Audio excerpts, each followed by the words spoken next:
तो कैसे हैं आप सभी लोग। उम्मीद करता हूँ सभी लोग अच्छे होंगे।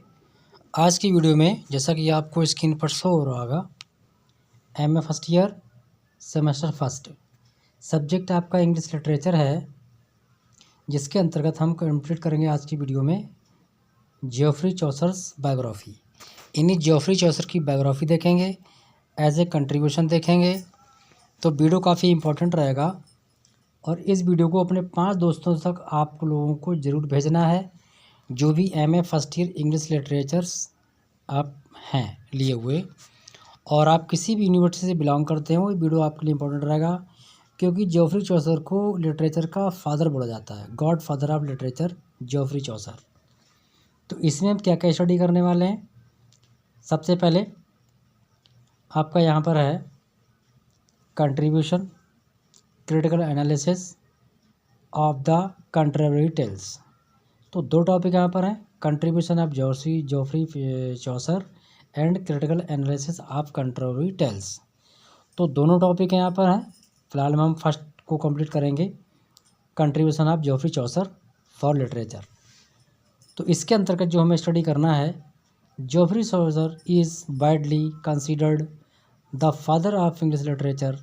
जियोफ्री चौसर के लिए इंग्लिश साहित्य का, अंग्रेजी साहित्य का पिता कहा जाता है। For his pivotal contribution that transformed the English language and established new tradition of poetry। इन्हीं जो इंग्लिश लैंग्वेज हम स्टडी करते हैं वो उसको ट्रांसफॉर्म किया गया, इन्हीं उसको और इम्प्रूवमेंट किया गया। साथ ही न्यू ट्रेडिशन यानी पोइट्री, कविता को नए तरीके से इस्टेब्लिश किया गया, नई परंपराओं के आधार पर इस्टेब्लिश किया गया।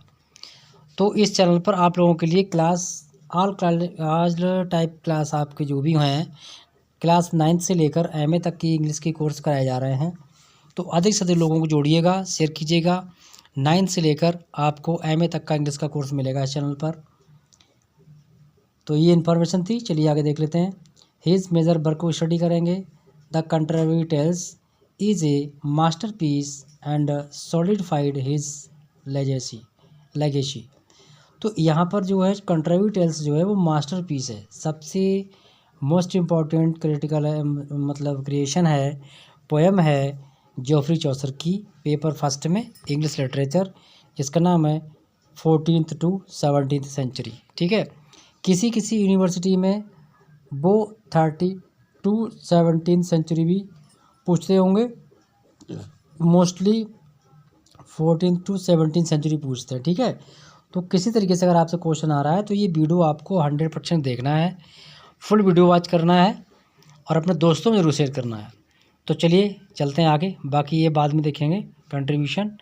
अभी इसमें काफ़ी कुछ बचा हुआ है, वो हम आगे बताएंगे, लेकिन जिस टॉपिक को हम लेके चल रहे हैं उसको हम पहले देखेंगे।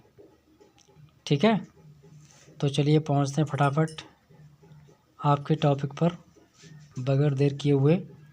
बस ये है कि वीडियो को आप लोगों को अपने 5 दोस्तों में ज़रूर शेयर कर देना है। चलिए, ये आपका रहा पॉइंट। यहाँ पर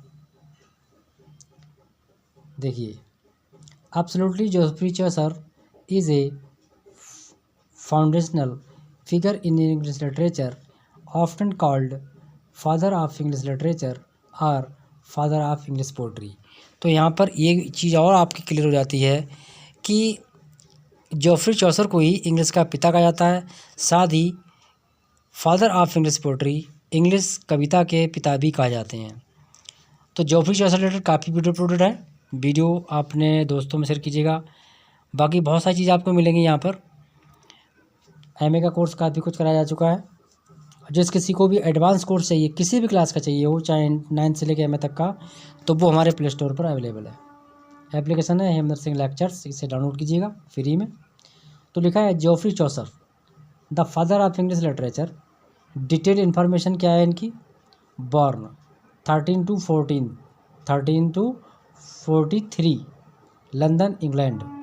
ठीक है, लंदन शहर है जो कि इंग्लैंड का है और 1343 में इसका जन्म होता है जियोफ्री चौसर का। डाइड ऑन October 25, 14, यानी कि 1400 में इनका मृत्यु होती है 25 अक्टूबर को, वो भी लंदन एंड इंग्लैंड, इंग्लैंड का शहर लंदन है, वहीं इनका जन्म होता है और वहीं इनकी मृत्यु होती है 1400 में। ठीक है, लिखा है era the middle age, era the middle age, late Plantagenet period, language middle English, इनकी इंग्लिश लिटरेचर मिडिल इंग्लिश इन्हीं के नाम से जानी जाती है। किसके नाम से? जोफ्री चौसर के नाम से। Burial Westminster abbey the first to be interred the word become supports corner.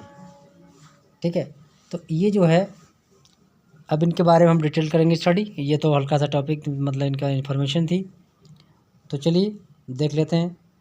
लिखा है early life and career in public service, इनकी जोफ्री चौसर का जीवन और उनका कैरियर जो लोगों की सेवा में किस तरीके से रहा उसको देख लेते हैं। Geoffrey Chaucer was born in financially secure middle class family. Geoffrey Chaucer जो थे वो एक मिडिल क्लास फैमिली से बिलोंग करते थे। His father was a successful wine merchant. ठीक है, इनके पिता जो थे एक सफल वाइन मर्चेंट, वाइन आप समझते हैं जिसे अल्कोहल या ड्रिंकिंग के नाम से जानते हैं, उनके व्यापारी थे। हिज कैरियर पथ was primarily that of courtier, diplomat and civil servant, with his writing being a secondary passion। इन्हें जो जोफ्री चौसर थे उनका लाइफ जो है कैरियर वो मुख्य रूप से प्राथमिकता डिप्लोमेट एंड सिविल सर्वेंट के रूप में स्टार्ट होता है, and writing being a secondary passion, और इनका जो लिखने का जो था वो दूसरी इच्छा थी इसकी, सेकेंडरी पैशन। ठीक है, अब बात करते हैं कॉर्टियर, यानी he entered royal service as a page in the household of Elizabeth de वर्ग। यानी एलिजाबेथ के यहाँ ये हाउस होल्ड रहे। काउंटेस ऑफ ऑल्स्टर इन 1357, 1357 में इनके लिए काउंट्स किया गया था। He later served as a squire and valet to King Edward III and King Richard II। इन्हें किंग रिचर्ड II और किंग एडवर्ड III के रूप में इन्होंने वहाँ पर मतलब अपनी सेवा दी। सर्व्ड मीन्स सेवा की। ठीक है, अगला आपका पॉइंट है सोल्जर एंड डिप्लोमेट। इन्हें एक सैनिक थे ये। इन 1359 he served in the 100 Years War in France and was captured with King Edward III, personally contributing to his ransom। तो इनके लिए फ्रांस में जो युद्ध चल रहा था, इन्हीं 100 वर्षों तक 100 वर्षों का युद्ध था फ्रांस के बीच, एंड कैप्चर्ड पकड़ा गया विद किंग, राजा इनकी किंग एडवर्ड III को अरेस्ट कर लिया गया, कैप्चर कर लिया गया उन्हें।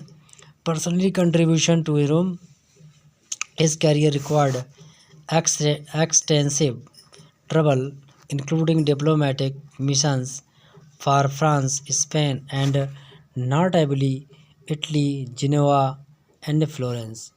तो इन शहरों में इस जो भी मैंने आपको पढ़ के दिखाया सुनाए, इनमें इनका कैरियर काफ़ी अच्छा रहा।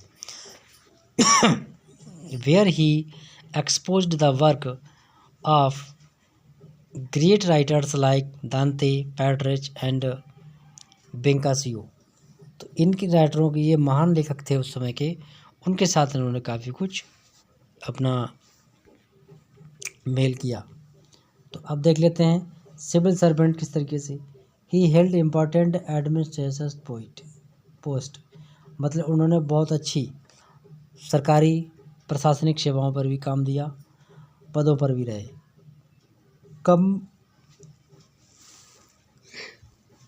Computable of customs for the port of London 1374 and 1386।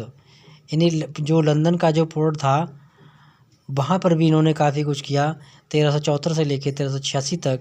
And later clerk of the king of works, ये पुस्तक इनकी प्रकाशित हुई, जो कि 1389 and 1391। Overseeing royal building project, इसके साथ ही ये बहुत अधिक बार देखी गई। He was also a justice of the peace and a member of parliament for Kent. और ये he was also a justice, मतलब ये शांति का न्याय चाहते थे, ठीक है। एंड मेंबर ऑफ पार्लियामेंट, और जो कि ये सांसद जिसे हम कहते हैं उसके सदस्य भी चुने गए। अगला को इसमें टॉपिक है मैरिज एंड पैट्रोन्स, शादी का जीवन कैसा रहा। अराउंड 1366 1366 ईस्वी में he married Philippa Roet, Philippa Roet के नाम से एक महिला थी, उनके साथ इनकी शादी होती है। Lady in waiting to the queen, और ये ऐसी महिला थी जो कि एक रानी की तरह इनका इंतजार कर रही थी। The marriage connected him to powerful figures, particularly John Duke of Lancaster, who became a significant person। तो इन लोगों ने इनके बीच में अपना योगदान दिया। Major literary period and work, अब इनके जो लिटरेरी वर्क है इनका उसको देख लेते हैं।